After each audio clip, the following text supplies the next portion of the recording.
उद्धव ठाकरेंच्या शिवसेनेचा निर्धार मेळावा पार पडलेला आहे। या मेळाव्यात मुंबईवर 2 व्यापाऱ्यांचा डोळा आहे असं म्हणत उद्धव ठाकरेंनी जोरदार घणाघात केला।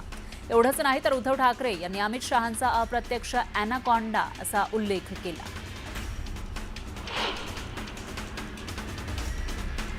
केंद्रीय गृहमंत्री अमित शहांच्या हस्ते मुंबईत भाजप महाराष्ट्र प्रदेश कार्यालयाचं भूमिपूजन झालं।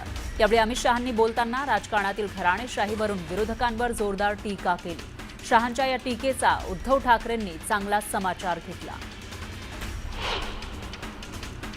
बावनकुळेंनी ठाकरेंच्या निर्धार मेळाव्यावर टीका केली आहे। विरोधकांच्या खोटारडेपणाला जनता कंटाळली आहे। मतदार यादी या विषयावर पुन्हा फेक नरेटिव्ह तयार करण्याचा प्रयत्न केला जातोय। येणाऱ्या निवडणुकीत हे चालणार नाही अशी टीका बावनकुळेंनी विरोधकांवर केली। शेतकऱ्यांच्या संपूर्ण कर्जमाफीसाठी बच्चू कडूंच्या आंदोलनाला शरद पवारांच्या राष्ट्रवादी काँग्रेस पक्षानं पाठिंबा जाहीर केला। माजी गृहमंत्री आणि पक्षाचे नेते अनिल देशमुख यांनी पाठिंबा जाहीर करत महायुती सरकारपर्यंत मागण्या पोहोचवण्यासाठी हजारोंच्या संख्येनं सहभागी व्हा असं आवाहन केलं। सातारा जिल्ह्यातील बावधन गावात राहणाऱ्या पाचांगणे कुटुंबानं आपल्या मुलीच्या आत्महत्येचा शवविच्छेदन अहवाल चुकीचा असल्याची तक्रार दिली आहे। तिची आत्महत्या नाही तर हत्या झाल्याचा या कुटुंबानं गंभीर आरोप केला। शवविच्छेदन अहवालामध्ये फलटणमधील हॉटेलमध्ये आत्महत्या केलेल्या महिला डॉक्टरची सही आहे अशी माहिती सुद्धा या कुटुंबानं दिली। राजकीय दबावामुळे फलटणमधील महिला डॉक्टरनं आत्महत्या केली असा आरोप राष्ट्रवादी काँग्रेस शरदचंद्र पवार पक्षाचे आमदार जितेंद्र आव्हाडांनी केला। फलटण प्रकरणामध्ये पोलीस ज्या पद्धतीनं वक्तव्य करतायत हे गंभीर आहे। पोलिसांवर जाणीवपूर्वक दबाव आणला जातोय असं आव्हाड म्हणाले। भाजपचे माजी खासदार रणजित निंबाळकर यांच्यावर आणखी एक आरोप करण्यात आलाय। आगवणे कुटुंबाचा छळ केल्याचा आरोप निंबाळकर यांच्यावर करण्यात आलाय। या छळाला कंटाळून आगवणे कुटुंबातील मुलीनं आत्महत्या करण्याचाही प्रयत्न केला होता। आगवणे कुटुंबाला राजकीय सूड भावनेतून त्रास दिल्याचा आरोप मेहबूब शेख यांनी केला। अंधारेंनी पत्रकार परिषद घेत निंबाळकरांवर अत्यंत गंभीर आरोप केले। हॉटेलवर बोलावून या महिला डॉक्टरची हत्या करण्यात आली। माजी खासदार निंबाळकर यांनी मृत तरुणीला त्रास दिल्याचा दावा अंधारेंनी केला। तर हातावर लिहिलेल्या सुसाईड नोटवरील हस्ताक्षर आत्महत्या केलेल्या तरुणीचं नाही असा तिच्या बहिणीचा आरोप असल्याचंही अंधारे म्हणाल्या। फलटणमधील महिला डॉक्टर आत्महत्या प्रकरणामध्ये लक्ष्मीपूजनाच्या दिवशी झालेल्या वादानंतर डॉक्टरनं घर सोडलं आणि लॉजवर आत्महत्या केली असे सीडीआर तपासात समोर आलं असल्याचं कळतंय। तर राज्य महिला आयोग या प्रकरणावर लक्ष ठेवून आहे। तपास पारदर्शक होईल असं आश्वासन चाकणकर यांनी दिलं। पुणे जैन बोर्डिंग ट्रस्ट प्रकरणी प्रकाश आंबेडकरांनी टीका केली आहे। जुन्या ट्रस्टच्या जागा विकण्याची नवी प्रथा पडलेली आहे। धर्मादाय आयुक्तांच्या परवानगीशिवाय जागा विकता येत नाही। ट्रस्ट डीडमध्ये बदल करायचा असेल तर हायकोर्टाला अधिकार आहेत, सरकारला सुद्धा ते अधिकार नाहीत असं प्रकाश आंबेडकरांनी म्हटलंय। शेतकऱ्यांच्या कर्जमाफीसाठी बच्चू कडूंनी उद्या नागपुरात महाएल्गार मोर्चाचं आयोजन केलंय। या मोर्चामध्ये महिला कार्यकर्त्या आणि महिला शेतकरीही सहभागी झाले आहेत। शेतकऱ्यांची अवस्था वाईट आहे। देवाभाऊंनी शेतकऱ्यांची कर्जमाफी करावी। संपूर्ण कर्जमाफी मिळाल्याशिवाय आम्ही नागपुरातून हटणार नाही अशी भूमिका या महिला कार्यकर्त्यांनी व्यक्त केली। नागपूरमधील राष्ट्रवादी अजित पवार गटाच्या कार्यालयात दिवाळी मिलनच्या कार्यक्रमात लावणी कार्यक्रम रंगल्याचा व्हिडिओ समोर आला। मला जाऊ द्या ना घरी या लावणीवर एक महिला नृत्य करत होती आणि ही महिला पक्षाची कार्यकर्ता असल्याची माहिती समोर आली आहे। मुंबई महानगरपालिका निवडणुकीमध्ये महायुती एकत्र लढणार हे जवळपास निश्चित मानलं जात आहे। अशातच मुंबईतील 50 वॉर्डमधील जागांवरून भाजप शिवसेनेमध्ये रस्सीखेच सुरू असल्याचं कळत आहे। विभागवार बैठकांपाठोपाठ आता शिंदेंच्या शिवसेनेकडून बूथ स्तरावर मोर्चे बांधणी सुरू असल्याची माहिती सूत्रांनी दिली आहे।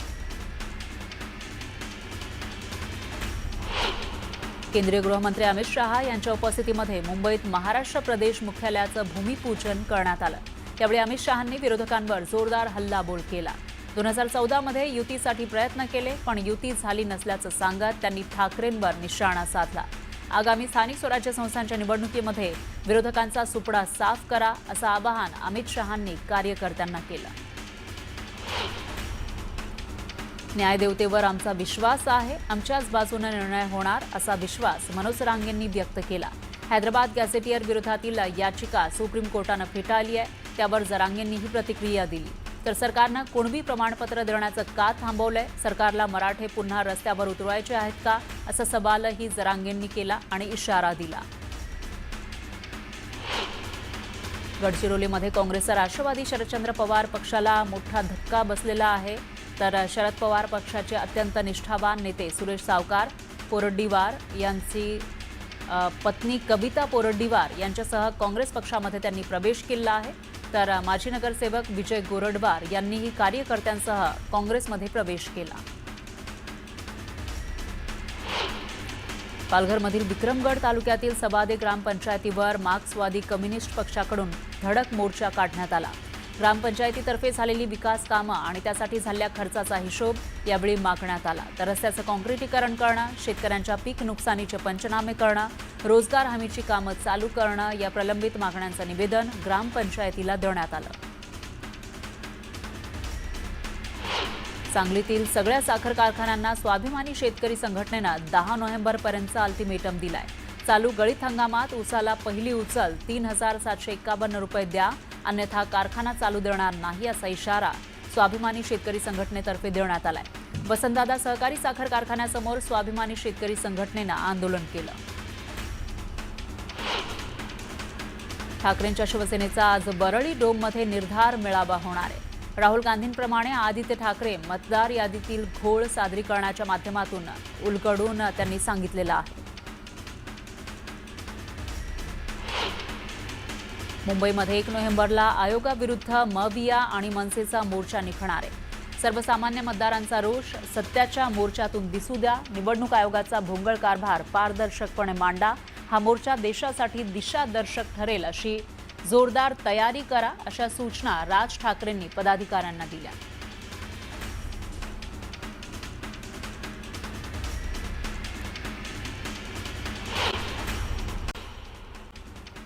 मावळच्या हवेली तालुक्यामध्ये वास्तव्य करणाऱ्या उत्तर भारतीय समाजानं छठ पूजा उत्साहात आणि पर्यावरणपूरक पद्धतीनं साजरी केली. सायंकाळी 6 वाजता महिलांनी अस्ताचल सूर्याची उपासना करून पूजा सोहळ्याची सुरुवात केली. तर उद्या सकाळी उगवत्या सूर्याला जल अर्पण करून या उत्सवाची सांगता होणार आहे. खोपोलीमध्ये छठ पूजा उत्साहात साजरी करण्यात आली. पाताळगंगा नदी किनारी उत्तर भारतीय महिलांनी मोठ्या प्रमाणामध्ये गर्दी करून सूर्याला जल अर्पण करून एकमेकांना शुभेच्छा देत छठ पूजा उत्साहात साजरी केली. छत्रपती संभाजीनगरमधील सिल्लोड तालुक्यातील कन्नड, फुलंब्री आणि पैठण तालुक्याच्या काही भागात मुसळधार पाऊस झाला. जोरदार पावसामुळे इथलं जनजीवन विस्कळीत झालं. ठिकठिकाणी पिकाचं मोठं नुकसान झालं. शेतकऱ्यांना संपूर्ण कर्जमाफी मिळावी आणि नुकसान भरपाई म्हणून प्रति एकर 50,000 रुपये मिळावे, या मागणीसाठी बच्चू कडूंनी अमरावती जिल्ह्यातून काढलेला महाएल्गार ट्रॅक्टर मोर्चा वर्ध्यात पोहोचला. मंगळवारी हा मोर्चा नागपूरमध्ये दाखल होणार आहे.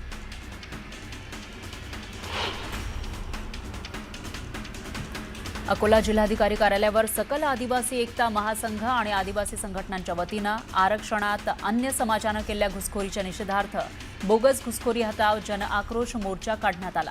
आदिवासी समाजाच्या वतीनं अकोला जिल्हाधिकाऱ्यांना मागण्यांचं निवेदन देण्यात आलं. या मोर्चात आदिवासी समाजातील महिला, पुरुष, युवक आणि युवती मोठ्या संख्येनं सहभागी झाल्या.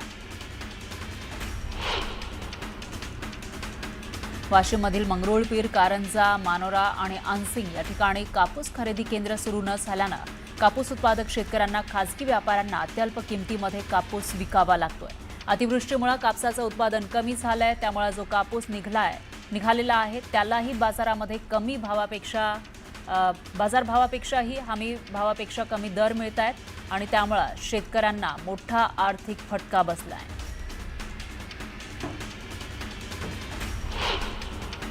धुळ्यातील शिरपूर तालुक्याचा अतिवृष्टीग्रस्त तालुक्यामध्ये समावेश करावा, या मागणीसाठी शिरपूर फर्स्ट संघटनेच्या नेतृत्वात संतप्त शेतकऱ्यांनी बैलगाडी घेऊन तहसील कार्यालयावर एल्गार मोर्चा काढला. पीक नुकसानीची शेतकऱ्यांना तात्काळ आर्थिक मदत करावी, पीक विम्याची रक्कम शेतकऱ्यांना द्यावी आणि शेतकऱ्यांना 100% कर्जमाफी द्यावी अशी मागणी यावेळी करण्यात आली.